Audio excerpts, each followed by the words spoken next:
할렐루야, 감사합니다. 그리고 안녕하세요. 오래간만에 인사드리는 것 같습니다. 저희는 친정집에 다시 온 것 같은데요. 미국 멀리 떨어져 있으면서 이 자리에 부족하지만 세워주신 우리 사랑하는 목사님, 그리고 이 아름다운 교회에 강단에 세워주시면 먼저 감사를 드립니다. 저희 학교의 교수들과 스태프진에 인사를 전달합니다. 샌디에고 남가주의 작은 학교에서 섬기고 있습니다. 거기에 웨스트민스터 신학교라고 하는데요. 그 학교에서 저희가 샌디에고 사막 지역에서 지금 40년 동안 지금 학교가 진행되고 있고, 저는 한 13년 동안 그 교수로 있다가 지난해 한 10개월 전부터 그 총장으로 섬기고 있습니다. 저의 전에 계시던 총장님이 24년을 하셨기 때문에 제가 새로 배우면서 여러 가지로 부족하지만 하나님께서 세워주셨다고 믿고, 하나님께서 세워주셨다면 하나님께서 인도하실 것이라는 확신을 가지고 앞으로 나아갈 때, 제가 이런 부탁을 드릴 수 있는지는 모르겠지만 제가 가족에게 드리는 부탁같이 기도를 부탁드립니다.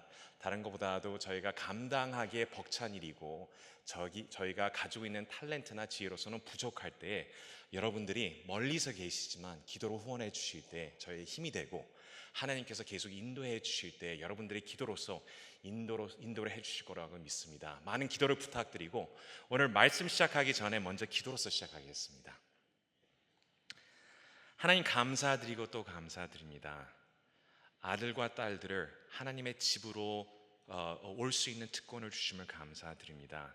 저희가 말씀을 열 때에 함께하여 주시사 저의 눈을 열어 주시사 하나님을 직접 우러러 바라볼 수 있도록 도와주시옵고, 저의 귀를 열어 주시사 하나님의 음성을 들으며 마음의 문을 열어 주시사 저희가 지적으로 이해하는 것뿐만 아니라 이 말씀이 마음속에 깊이 새겨지며 우리 삶 속에 실천될 수 있도록 인도하여 주시옵소서.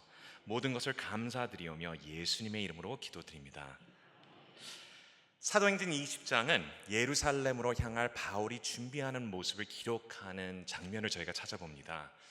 그는 밀레도라는 섬에서 에베소 교회 장로들을 초청하여 같이 교제를 나누는 장면을 저희가 보는데요. 그의 말씀 중 보라, 내가 여러분 중에 왕래하며 하나님의 나라를 전파하였으나 이제는 여러분이 다 내 얼굴을 다시 보지 못할 줄 아노라 라는 기록이 남아 있습니다. 바울이 예루살렘을 향하는 이유는 거기에 있는 성도들을 위하여 타 지역 성도들의 헌금을 준비함을 전달하기 위하였습니다. 아름다운 이유로 예루살렘을 향했지만 바울의 마음은 편하지 않다는 것을 저희는 느낄 수 있습니다. 분명히 예루살렘 교회의 상황이 좋지 않았으며 바울 당신에게는 어려운 일들이 있을 것이라고 생각을 했던 것 같습니다. 그 말을 들을 장로들은 다 크게 울며 바울의 목을 안고 입을 맞추고 다시 그 얼굴을 보지 못하리라 한 말로 말미암아 더 근심하고 배까지 그를 전송하니라 라고 기록이 남겨져 있습니다.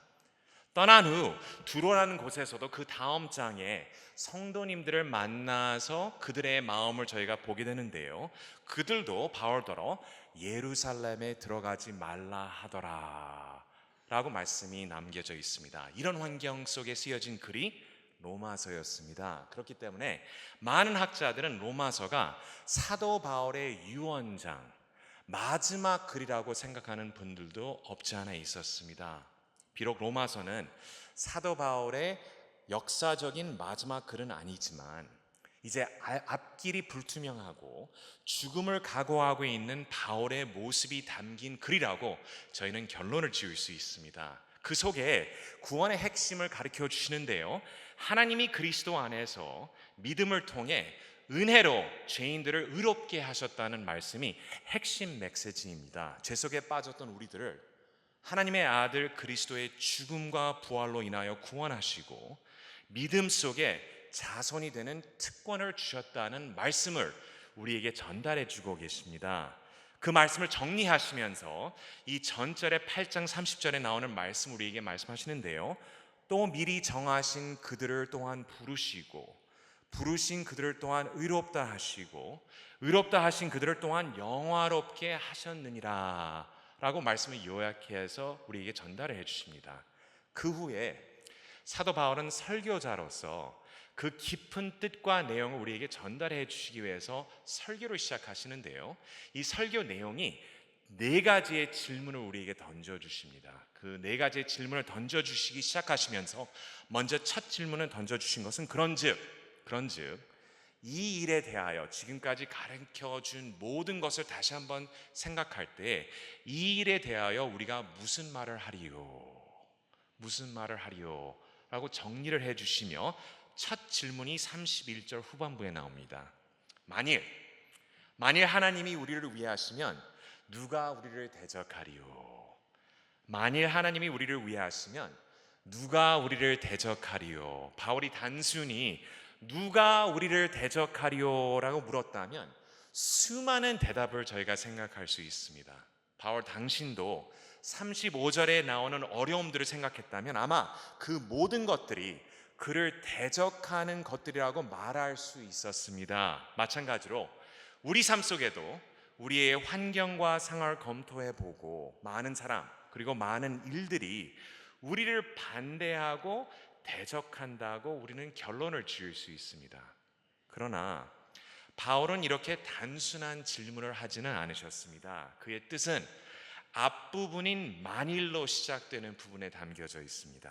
만일 하나님이 우리를 위하시면, 만일 하나님이 우리를 위하시면, 여기 의심이 있어서 이렇게 말씀하시는 것은 아닙니다. 그의 뜻은 분명히 하나님이 우리를 위하시는데, 분명히 하나님께서 우리를 위하신다면 누가 우리를 대적하리요?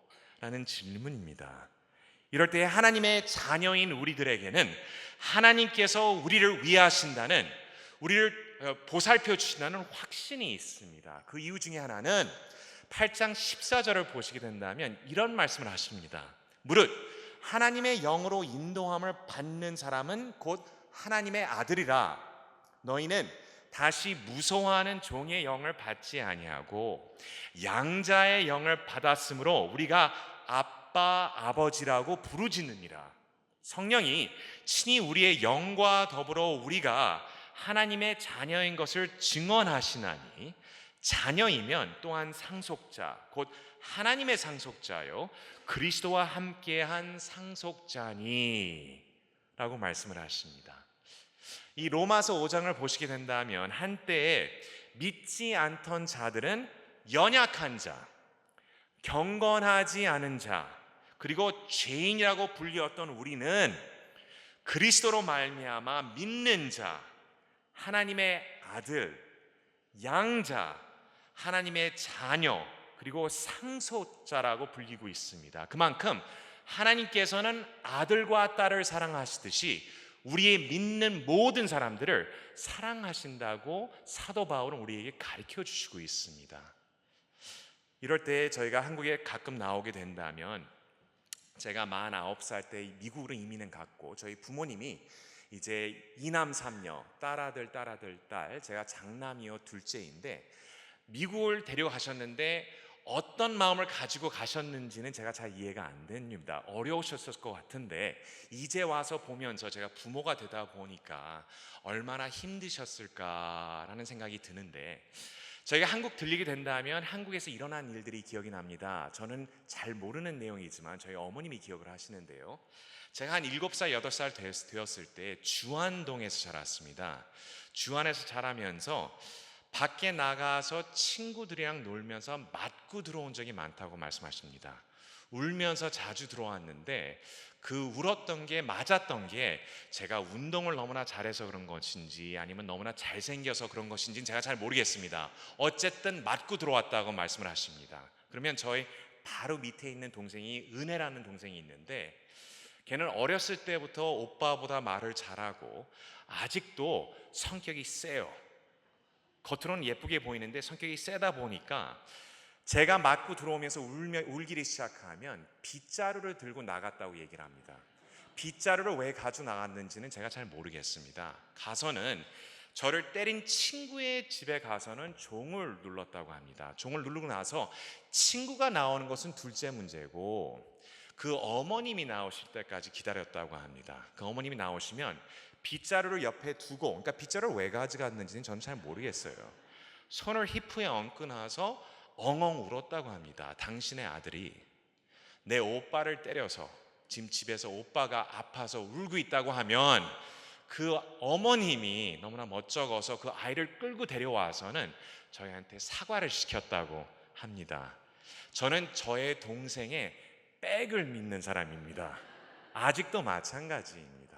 그러나 하물며 여동생의 백이 이만큼 저희한테는 힘을 부어주고 저에게는 자신감을 준다면, 천지를 창조하시고 우리에게 구원을 베풀어 주신 하나님이 그의 백성들의 백이 되신다는 약속이 여기 담겨져 있습니다. 하나님이 우리를 위하신다면 누가 우리를 대적하리요?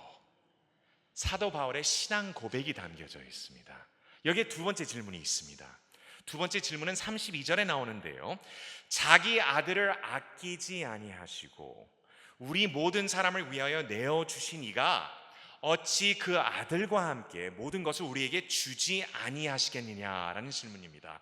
다시 한번 읽습니다. 자기 아들을 아끼지 아니하시고 우리 모든 사람을 위해 내어주신 이가 어찌 그 아들과 함께 모든 것을 우리에게 주지 아니하시겠느냐라는 질문을 하실 때, 사도 바울이 하나님은 모든 것을 우리에게 주지 아니하시겠느냐라고 질문하셨다면 우리는 사실은 할 말이 많습니다.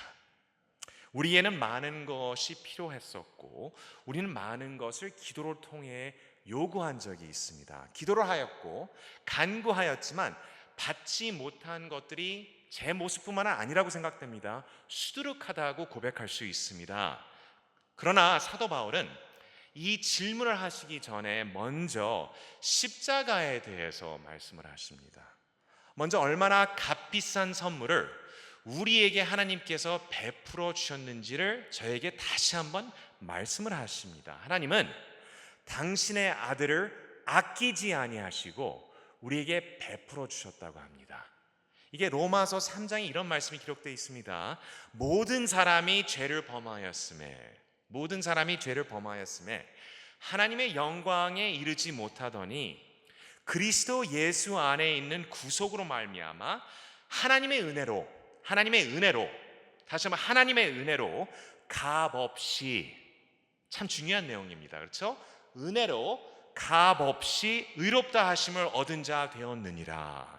이 예수를 하나님이 그의 피로 인하여 믿음으로 말미암는 화목 제물로 세우셨으니 이는 하나님께서 길이 참으시는 중에 전에 지은 죄를 간과하심으로 자기의 의로우심을 나타내려 하심이니 라고 말씀을 하십니다. 이럴 때 바울은 더 큰 것으로부터 작은 것으로 논증하는 모습을 저희가 찾아봅니다. 즉 하나님이 이미 우리에게 자기 아들이라고 하는 최고의 그리고 가장 귀한 선물을 주셨는데 그가 왜 사소한 작은 것들을 아끼겠습니까? 라는 질문을 저에게 던져주시는 겁니다. 이렇게 큰 선물을, 상상 이상의 선물을 값없이 우리에게 베풀어 주셨는데 우리가 걱정, 근심하는 것들은 언제나 작은 내용을 가지고 한다는 이 사도 바울의 책망도 여기에 담겨져 있습니다. 저 와이프랑 저는 아이가 둘이 있습니다. 큰딸이 13살 된 성아, 그 다음에 아들이 성민이가 11살 되었습니다.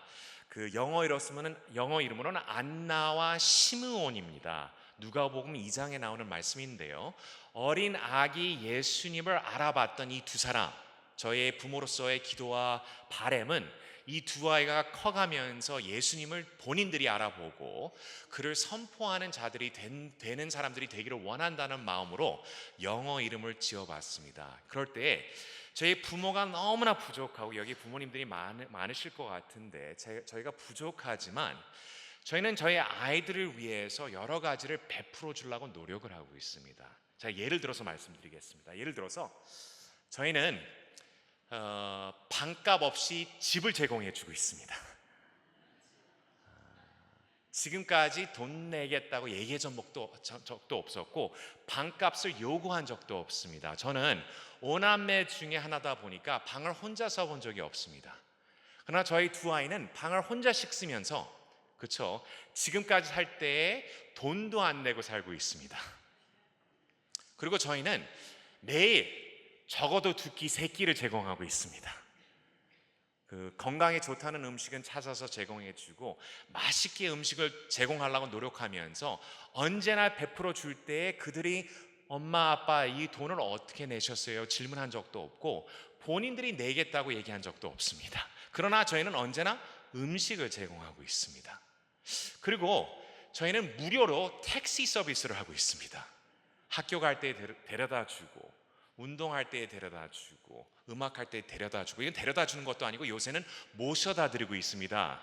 그럼에도 불구하고 돈을 차지한 적이 한 번도 없습니다. 그리고 나서는 그 친구, 어느 친구가 이런 선물을 받았어요 얘기하면 그 비싼 거라면 특별히 저희가 상황이 안 된다고 먼저 얘기를 하고 우리가 한번 생각해 보자라고 얘기하지만 부모로서 여기에 딱 찔립니다. 그래서 돈을 모기 시작합니다. 그 준비해서는 저희가 크리스마스 때나 생일 때에 그 선물을 저희가 주면 한 이틀, 4월 동안 얼굴 밝게 웃는 모습을 보고 싶어가지고 저희는 준비를 합니다. 그리고 나서는 뭐 4월, 나월 지나면 부시던지 잊어버리던지 상관 안 함에도 불구하고 저희는 그 이틀 동안 웃는 모습을 보기 위해서 선물을 준비해서 제공합니다. 이 정도로 저희가 부족하지만 베풀어 줬다면 제 생각으로서는 아이들이 이런 얘기를 해야 되는 것 같아요. 여기 젊은 분들은 자세히 들으세요. 이런 얘기를 해야 되는 것 같아요. 엄마 아빠 최고입니다.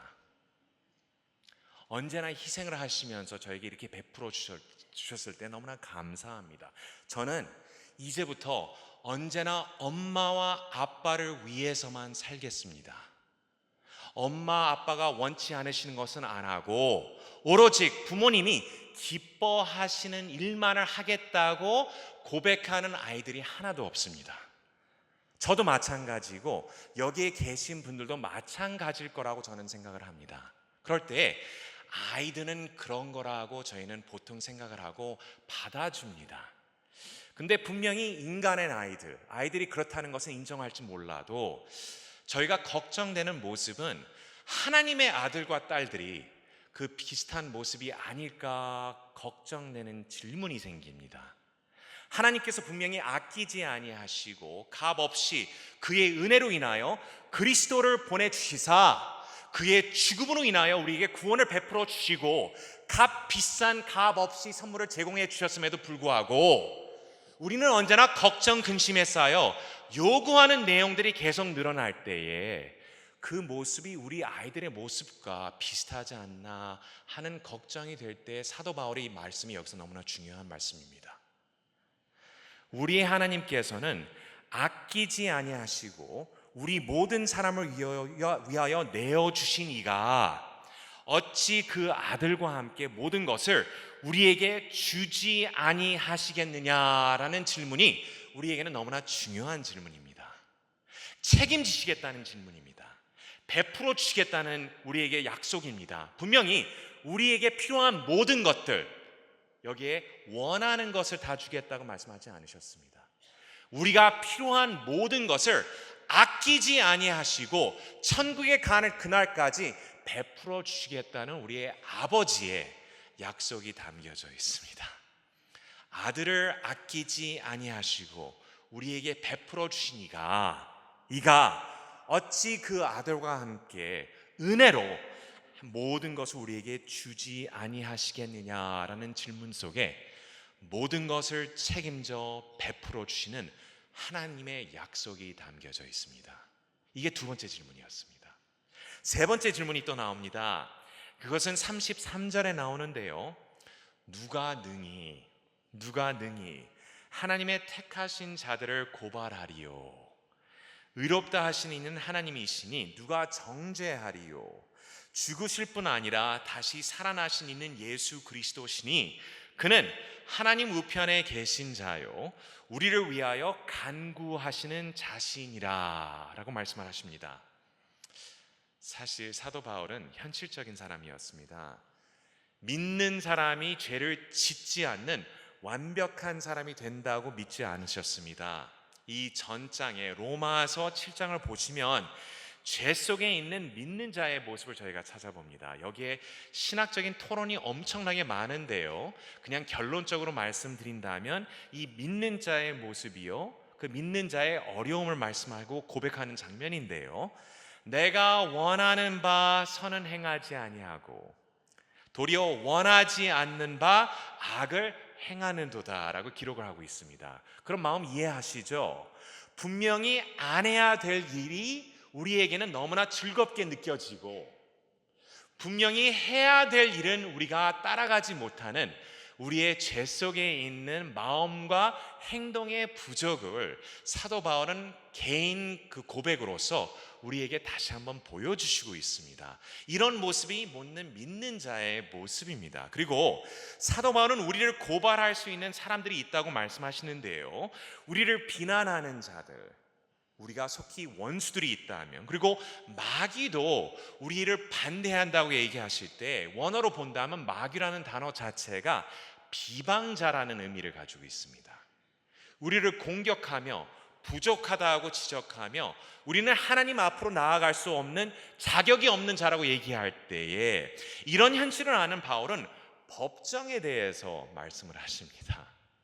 이 법정에 대해서 말씀을 하실 때 우리의 재판관이신 하나님이 아버지 되신 분뿐만 아니라 대재판관이신 하나님이 이미 우리를 그리스도 안에 의롭다 하셨기 때문에 어떠한 고발도 성공할 수 없다고 말씀을 하십니다.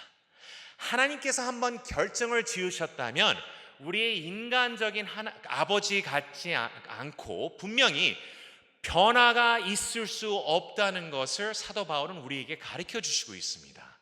이럴 때 한 번 결정을 지으시고 구원을 베풀어 주신 하나님은 그 구원을 뺏지 않으시다는 것을 사도 바울은 우리에게 다시 한번 말씀해 주시고 있습니다. 그리고 우리의 변호자이신 예수 그리스도께서 우리의 죄를 위해 죽으셨고 죽은 자 가운데서 살아나셨으며 하나님 우편에서 우리를 위하여 간구하신다고 말씀을 합니다. 8장 마지막 부분에 성령이 우리를 위하여 기도를 가르쳐 주시며 간구하신다고 말씀을 하시는데, 예수님도 우리를 위하여 간구하신다고 말씀할 때 분명히 그의 간구에 인하여 결코 정죄받을 수 없다고 말씀을 합니다. 참 아름다운 말씀입니다. 우리는 하나님을 잊어버릴 수가 있고 우리는 기도를 못할 때가 있음에도 불구하고 하나님께서는 우리를 잊어버리지 아니하시고 예수께서 직접 이 시간에도 우리를 위하여 간구하신다고 말씀을 하십니다. 우리가 부족하고 연약하여 잊어버리고 기도를 올리지 못할 때에도 분명히 예수 그리스도는 우리 위해서 간구하실 때에 우리의 하나님은 예수 그리스도의 공로로 인하여 그리고 예수 그리스도의 간구하심을 인하여 우리에게 베풀어 주신 구원을 빼앗을 수 없고 뺏지도 아니하신다는 것을 사도 바울은 우리에게 다시 한번 말씀해 주시고 있습니다. 우리의 마음에 혼동이 생기고 다른 사람이 잘못된 점을 지적한다 하더라도 분명히 우리의 마음은 오고 가고 왔다 갔다 할지 몰라도 하나님의 마음은 변치 않으시다고 사도 바울은 말씀해 주십니다. 이 세 번째 질문하신 사도 바울은 마지막 부분으로 넘겨서 말씀하십니다. 이게 마지막 뿐만 아니라 이 클라이맥스라고 저희가 말씀드리고 싶은데요, 그 질문은 35절의 질문입니다. 누가 우리를 그리스도의 사랑에서 끊으리요? 누가 우리를 그리스도의 사랑에서 끊으리요? 사람들이 이해하는 사랑은 조건적입니다. 나의 등을 긁어주면 내가 너의 등을 긁어주겠다는 얘기가 담겨져 있습니다. 이기적입니다. 먼저 자기 자신을 생각합니다. 쉽게 변하는 사랑입니다. 제가 한국말이 부족하다 보니까 가끔 한국 드라마를 보는데요, 죄송한 얘기를 드린다면 제가 드라마 이해가 잘 안 됩니다. 왜냐하면 내용이 언제나 비슷한 것 같아요. 아름다운 여성이 있습니다. 그리고 여자같이 아름다운 두 남자가 있는데 하나는 부자이고 하나는 가난한 사람입니다. 이 두 사람이 같은 여자를 사랑하는데 이 드라마가 앞으로 나아가다 보면 그 여자가 죽습니다. 그게 온 그 요약해서 내용이라고 저는 생각이 되는데요. 우리의 이해하는 사랑이 드라마에 나타나는 사랑을 그게 사랑이라고 생각을 한다면 비성경적인 생각입니다. 분명히 성경에 나오는 사랑은 인간적인 사랑이 아니라 무조건적이요, 희생적이며 변함없는 사랑입니다. 이렇기에 로마서 5장 8절은 말씀하시기에 우리가 아직 죄인 되었을 때에 하나님을 찾을 때가 아니었습니다. 하나님을 사모할 때가 아니었습니다. 하나님 앞으로 나아가겠다고 원할 때가 아니었습니다. 하나님은 찬양하며 그 앞으로 뛰어가는 모습 속에서 하나님께서 우리에게 가까이 오신 게 아니라 아직 죄인 되었을 때에 그리스도께서 우리를 위하여 죽으심으로 하나님께서 우리에게 대한 자기의 사랑을 확증하셨느니라 라고 사도 바울은 말씀하시고 있습니다. 이럴 때 분명히 하나님의 사랑은 무조건적이요, 희생적이며 변함이 없다는 것을 우리가 볼 수 있는데, 그것을 우리에게 다시 한번 말씀하시기 위해서 바울은 우리와 그리스도의 사랑 사이에 걸림돌이 될 수 있는 7가지 가능성을 35절에서 말씀을 하십니다. 환난, 공고, 박해, 기근, 적신, 위험, 칼, 7가지 상상이 되시죠?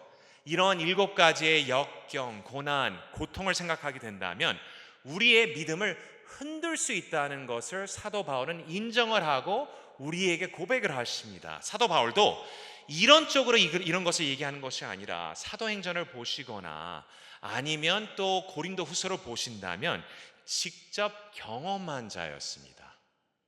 이것은 그냥 이론적으로 생각하는 것이 아니라 직접 경험한 분이 이런 일을 닥쳐도 이 안에 나타나시는 하나님을 우리에게 다시 한번 말씀을 해 주실 때에 이런 어려움이 있음에도 불구하고 그리스도의 사랑에서 끊길 수 없다고 말씀하십니다. 바울이 말씀하시기에 그러나 이 모든 일에 우리를 사랑하시는 이로 말미암아 우리가 넉넉히 이기느니라, 넉넉히 이기느니라 라고 얘기했을 때 여기에 그 한글 번역이 영어 번역과 다른 점을 저희가 찾아봅니다. 원어를 본다면 거기에 단어 하나가 나옵니다. 근데 한글 성경에는 나오지 않습니다. 그 단어가 잘 아시는 단어라고 저는 생각이 되는데요, no입니다. no. 아이들한테 잘하는 얘기입니다. no. 아니라는 얘기가 담겨져 있는데요, 그 질문은 하나님의 사랑에서 끊길 수 있습니까? 라는 질문의 답입니다. no입니다. 사도 바울이 분명히 끊길 수 없다는 고백을 하는데요, 그리고 우리가 겨우 간신히 이기거나 견디는 것이 아니라 우리는 넉넉히 승리한다고 말씀하십니다. 넉넉히 승리한다고. 근데 이렇게 말씀해 주심에도 불구하고 우리가 이해가 잘 안 될 것이라고 생각하신 것 같아요. 되풀이 말씀을 하십니다. 중요한 이 얘기는 2번 얘기하는데요, 저희 마음이 생길 수가 있습니다. 그렇죠? 제가 지난 8월 달에 이 총장직을 맡으면서 처음 시작할 때 저로서는 제가 부족한 사람이기 때문에 제 앞길을 어떻게 인도해야 되는지 하나님께 의지할 수밖에 없었습니다. 이럴 때 저희 가족이나 학교의 기도 제목은 역대하에 나오는 여호사밧의 20장에 나오는 기도였습니다. 적군이 달려오는데 그가 하는 기도는 뭐였냐면, 우리가 어떻게 할지 알지 못하오나 우리는 오로지 하나님을 바라오나이다 라가 기도의 제목이었습니다. 그게 우리의 기도의 제목이었는데 하나님께서 우리에게 가르쳐 주시는 내용이 여러 가지 있는 것 같았습니다. 그 중에 하나가 뭐냐면, 청빙위원회에 그 이사에 계신 이사 4분이 계셨는데 그 중에 두 분이 장로님이셨습니다. 한 분은 큰 회사를 운영하시는 분인데 이 2분께 제가 말씀드린 게 이제 앞으로 한 4, 5년 동안은 그 2분께 제가 많이 기대야 될 것 같습니다 라는 말씀을 드렸습니다. 그런데 10월 달에 갑자기 연락을 받았습니다. 그 중에 한 분인데 암이래요. 그리고 10주 뒤에 돌아가셨습니다. 그리고 저희 이사장이 되시는 분이 청빙위원장으로 뛰셨는데, 지난번에 저희 박 목사님 네 분이 제 취임식에 나와 주셔서 저희는 너무나 기뻤었는데요. 그때 동참하시고 위원장으로서 또 이사장으로서 참석하신 분이 63세인 아내가 있으신데, 그분이 저희 취임식을 마치고 나서 3주 뒤에 연락을 받았습니다. 그 사모님이 독감이 걸리셨대요. 그리고 나서는 한 주 뒤에 폐렴이 됐대요. 그리고 한 주 뒤에는 돌아가셨대요. 63세인 분이. 그리고 전에 돌아가신 장로님은 65세. 이게 영적 싸움이라는 게 그때 다시 한번 느껴지게 되고, 우리 학교로서는 기도를 해야 되는 것뿐만 아니라 여러분들께 기도를 부탁드리는 이유는 우리의 지혜와 힘으로 할 수 없다는 것을 다시 한번 느껴졌기 때문에 이런 부탁을 드립니다. 이럴 때 분명히 우리의 믿음이 부족할 수 있다는 것을 이해하신 것 같아요. 이렇게 다시 한번 말씀하십니다. 내가 확신하노니. 내가 확신하노니. 이 확신은 의도적으로 끝났다는 의미를 가지고 있습니다. 더 이상 생각할 필요가 없다는 의미를 가지고 있습니다. 변함없이 가질 수 있는 확신이라는 것을 우리에게 밝혀주실 때에 여기에서 벽이 될 수 있는 여러 가지 항목들을 말씀하십니다. 사망, 생명, 천사들이나 권세자들이나 현재 일이나 장래 일이나 능력이나 높음이나 기품이나 다른 어떤 피조물이라도 라고 얘기하신 사도 바울은 분명히 말씀하시는 것은, 결론은 아무것도 우리 주 그리스도 예수 안에 있는 하나님의 사랑에서 끊을 수 없다는 확신을 해주십니다. 끊길 수 없다고 말씀하십니다. 저희가 정직하게 이런 말씀을 나누게 된다면 분명히 알면서도 우리의 마음이 흔들릴 때가 있습니다. 예를 들어서 어려움이 있을 때 하나님의 음성이 안 들릴 때가 있습니다. 그리고 하나님이 안 보일 때가 있습니다. 멀리 계시는 것 같을 때가 종종 있다는 것을 고백합니다. 이럴 때 이런 예화로 부족하지만 제가 설명을 드리고 싶습니다. 제가 결혼하기 전에 그 부모님들이 아이 키우는 모습을 보면서 저는 이론적으로 완벽한 사람이었습니다. 아이 양육에 대해서는. 근데 그 중에 제일 싫어한 것 중에 하나가 뭐냐면, 이제 젊은 부모님들이 여기 미국에서만 있는 일인지는 제가 잘 모르겠습니다. 어린 아이들에게 이런 가방을 사줍니다. 근데 그 가방을 사주는 이유가 뭐냐면 뒤에 끈이 있습니다. 한 2m, 3m 정도 있는 끈이 있는데 아이들을 잡고 다니는 모습을 제가 종종 봤습니다. 그게 저는 너무 싫었습니다. 뭐 강아지 키우는 것 같이 이 끈을 묶어서 데리고 다닌다는 게 너무나 싫었고, 저는 완벽한 이 아이 교육에 대한 이론적으로 알고 있었으니까 그것을 비판하고 있었는데 아들이 생겼습니다. 큰아이 딸은 앉아서 책을 읽을 때 몇 시간 동안 읽을 수 있었습니다. 특별히 뭐 어려움도 없고 뛰어다니지도 않고 계속 잘 지내다가 한 2살 반 되었을 때 저희가 둘째 아이의 아들을 보게 되었는데, 얘는 쉬지를 않습니다. 뛰어다니기만 합니다. 부딪히는 게 일이었습니다. 운동하는 걸 너무 좋아하는데 옆에 계신 어른들은 언제나 얘기하는 게 그게 건강한 거래요. 다 좋긴 좋은데 부모로서 너무나 바빴고 힘든 것은 저희가 말씀드릴 수밖에 없는데, 뛰어다니는 모습이 다 좋긴 좋은데 저희 장모님이가 장인 어른을 통해서 저희가 한번 크루즈를 타게 되었습니다. 배를 타게 되었는데, 배를 타기 전에 계속 꿈에 나타나는 게 저희 아들이 배에서 넘어가는 모습이었습니다. 바다로 빠지는 모습.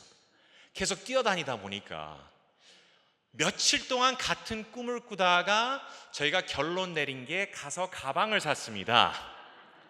가방을 사서는 배를 타면서 가방을 이제 묶어줬는데, 아이는 좋죠. 뭐 귀엽다 보니까 거기에 뭐 차도 넣어놓고 인형도 넣어놓고 너무나 본인은 좋아하는데 저는 미안하면서도 마음이 그때 놓이기 시작했습니다. 잡고 다니는데 얘가 우리가 한 3m 정도 되는 끈을 잡고 있을 때 막 뛰어다니기 시작합니다. 쉬지는 않았으니까. 뛰어다닐 때 우리가 걸어 다니다 보면 아이가 뛰어가면서 아이와 부모 사이에 사람들이 낄 때가 있습니다. 그러면 그 아이가 뒤를 돌아볼 때 부모가 안 보일 때가 있습니다. 그랬다가는 다시 또 뛰어다니면서 오고 가고 하는데 곁에 오게 된다면 엄마 옆에 있을 때가 있고, 또 떨어졌다가 왔다가 갔다가 하는 모습을 볼 때에 그 모습이 우리가 하나님과의 관계의 모습이 아닌가 저는 생각이 되는데요. 저희도 오고 가고 합니다. 그렇죠? 뜨거울 때가 있고 찰 때가 있습니다. 우리의 현실과 환경에 따라서 왔다 갔다 하는 모습을 저희가 찾아볼 때 우리는 좀 떨어져 있다가 가까이 올 때가 있지만 그 변화는 우리에게 있는 것이지 하나님에게 있는 것은 아닙니다. 분명히 우리 아이와 같은 내용은 분명히 아이는 부모를 보지 못할지 몰라도 그 시간에 언제나 부모는 그 끈을 잡고 있다는 내용입니다. 끊기지 않는다는 것을 사도 바울은 우리에게 말씀을 전달해 주시는데, 우리의 믿음이 연약하여 부족하여 우리의 마음이 변하고 멀리 떨어졌다가 가까이 올 때가 있다는 것은 분명히 인정을 하지만 우리의 변화 속에 불변하신 분이 하나님이라고 말씀을 하십니다. 그리고 분명히 하나님은 우리를 돌봐주시며 사랑하시며 아들과 딸로서 언제나 인도해 주실 때 그가 우리에게 주시는 사랑의 끈은 끊길 수 없다고 사도 바울은 말씀하십니다. 끊길 수 없다고. 우리가 아무리 변해도, 세상이 아무리 변한다 하더라도 변함 속에 변하지 않는 분이 우리의 아버지요 하나님이라고 사도 바울은 말씀하십니다. 이렇기에 지난해 많은 교회와 교단들이 그 종교개혁 500주년 기념 일로서 저희가 지내는 것을 저희 기억하는데요. 장로교로서 많은 분들이 이제 이 신앙 고백을 생각하신다면 웨스트민스터 신앙 고백, 소요리 문답을 생각하시는데, 그 문답이 웨스트민스터 이름 자체가 저희 학교의 이름입니다. 그렇죠? 그러나 이 요리 문답을 생각할 때 제가 화란 계통의 장로교 안에서 자라다 보니까 미국에서 그 교회에서 쓰여지는 그 요리 문답은 하이델베르그라는 요리 문답을 쓰고 있습니다. 거기에 첫 질문과 답이 이런데요. 이 질문과 답을 저희가 생각해 보면서 제가 말씀을 마치겠습니다. 질문이 이렇습니다. 살아서나 죽어서나 당신의 유일한 위로는 무엇입니까? 살아서나 죽어서나 당신의 유일한 위로는 무엇입니까? 답은 이렇습니다.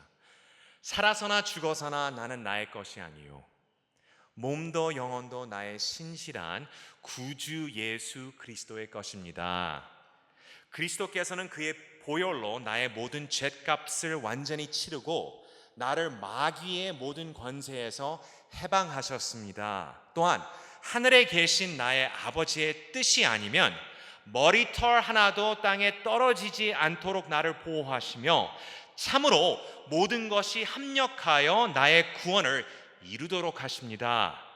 그러므로 그의 성신은 그분의 나에게 영생을 확신시켜 주시고 이제부터는 마음을 다하여 즐거이 그리고 신속히 그를 위해 살도록 하십니다. 그러니까 500년 전에 우리의 신앙의 선배의 고백이었습니다. 이 고백이 우리의 고백이 되어야 합니다. 살아서나 죽어서나 나는 나의 것이 아니요 몸도 영혼도 나의 신실한 구주 예수 그리스도의 것이라는 것을 믿는 우리의 사랑하는 이 성월교회 성도님 여러분, 많은 변화 속에 변함없이 사랑하시는 하나님을 믿고 의지하시며 담대하게 믿음의 삶을 살아가시는 성도님들이 되시기를 축원합니다. 기도하겠습니다.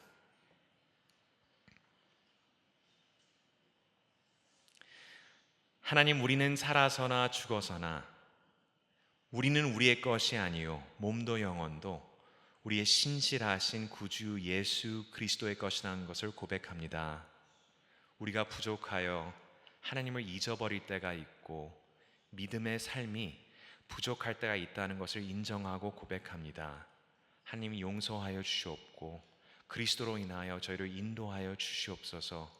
언제나 함께 하신다는 것을 체험할 수 있도록 보게 하여 주시옵고 우리의 입술은 감사와 찬양이 넘칠 수 있도록 인도하여 주시옵소서. 우리 송월교회를 사랑하시는 하나님 아버지 감사를 드립니다. 여기에 교회를 인도하시는 모든 직분자들과 특별히 목사님과 교육자님들을 붙잡아 주시옵고 이 교회로 인하여 이 지역과 이 도시와 이 나라와 온 세계에 복음 사역할 때에 부족함이 없도록 인도하여 주시옵소서. 그리고 이 교회와 이 교단을 통하여 하나님께서 홀로 영광을 받으시옵고 우리의 삶 속에 하나님께서 함께 하신다는 그 체험과 확신 속에 우리가 담대히 그리고 감사한 마음으로 살 수 있도록 인도하여 주시옵소서. 모든 것을 감사드리오며 예수님의 이름으로 기도드립니다. 아멘.